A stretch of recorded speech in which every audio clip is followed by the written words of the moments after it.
सत्यमेव जयते साथियों आज अपने बात करेंगे कर्म की उत्कृष्टता के बारे में।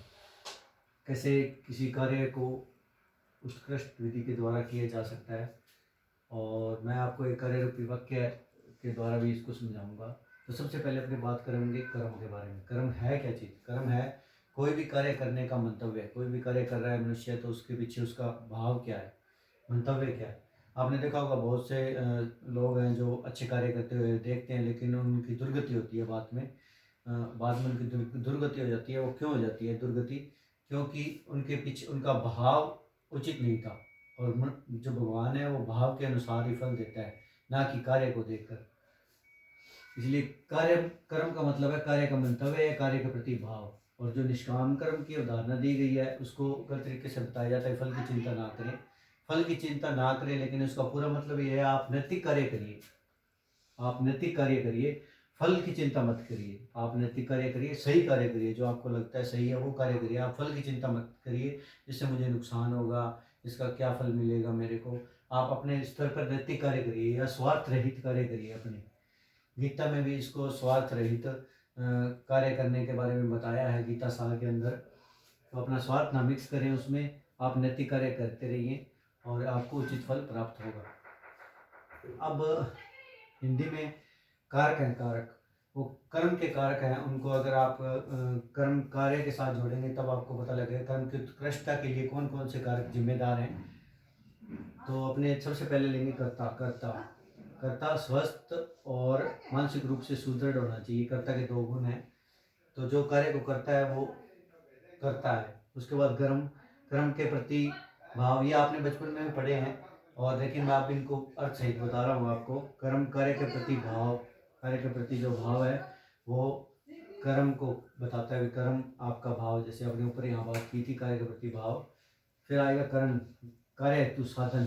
सरकारों द्वारा विभिन्न साधन दे दिए जाते हैं, लेकिन बाकी तत्वों की पूर्ति नहीं की जाती, इसलिए वो जो योजना है वो असफल हो जाती है। फिर है संप्रदान, समय अनुसार समान रूप से फल प्रदान करने के लिए अथवा लक्ष्य। ये मतलब कोई कार्य, जैसे मान लो फैसला किसी को न्याय चाहिए और उसको समय अनुसार नहीं मिल पाता, लेट हो जाता है, तो फिर उसका कोई लक्ष्य नहीं है, उसका कोई मतलब ही नहीं रहता। तो समय अनुसार समान रूप से फल सभी को प्रदान करें। समाज में समानता लाने के लिए हर कार्य का समान रूप से विभाजन होना जरूरी है, हर फल का, जिससे कि समाज में समरूपता लाई जा सके। अपदान, कोई भी आप कार्य करोगे तो अपशिष्ट उसका जरूर निकलेगा या उसका कोई प्रभाव होगा, उसका भी प्रबंध करना आवश्यक है। फिर आएगा संबंध। कार्यों का आपसी संबंध, जैसे कि आपने योजना बना दी जाती है किसानों के लिए। फिर किसान पशुपालन भी कर रहा है, किसान चारा भी डील कर रहा है, किसान अपना जो रहन सहन है वो डील कर रहा है, लेकिन सबके लिए अलग अलग योजनाएं बना देती है। पशुओं के लिए अलग, किसानों के लिए अलग, वृद्धाओं के लिए अलग।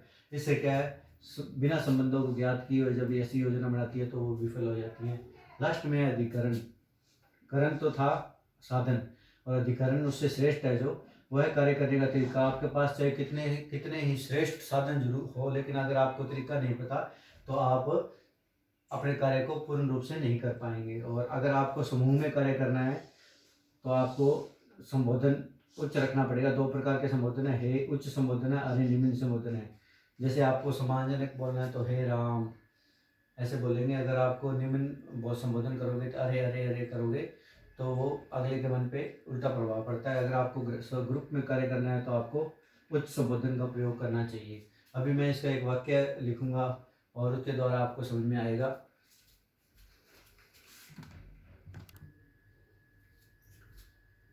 साथियों वाक्य मैंने लिख लिया है, अब मैं आपको बताता हूँ। तो देखिए, मर्यादा पुरुषोत्तम राम ने करता है यहाँ पे, पुरुष की मर्यादा को भंग करने वाले रावण को कर्ता ने कर्म को अपने धर्म व कर्म के ज्ञान से करना है। ये उचित समय अनुसार सर्वत्र धर्म स्थापना के लिए, यह है संप्रदान, समरूप से प्रदान करने के लिए और समय अनुसार प्रदान करने के लिए, समय अनुसार सर्वत्र की स्थापना के लिए। और अपादान, संत जनों को उसके प्रभाव से मुक्त करने के लिए, उसके सगे संबंधियों को मारने के बाद सभी संबंधियों को उसने जो है रिलेट किया। सगे संबंधियों को मारने के बाद विभीषण द्वारा बताए गए तरीका अनुसार अधिकरण है यहाँ पे, अपनी उसकी नाभि में तीर मारकर ख़त्म कर दिया। तो ये वाक्य है, इसको आप देखिए ध्यान से। इसमें सभी जो कर्म के कारक हैं उनको लेते हुए मैंने ये वाक्य तैयार किया है एक।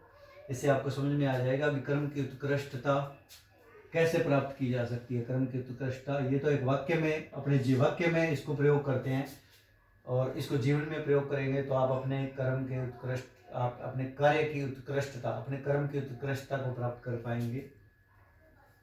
अंत में क्या हुआ, रावण जो कि बहुत ही विद्वान व्यक्ति था, उसने क्या किया, उसने रावण से जब कहा, हे राम, हे राम, आपके हाथों मृत्यु पाकर मैं धन्य हो गया।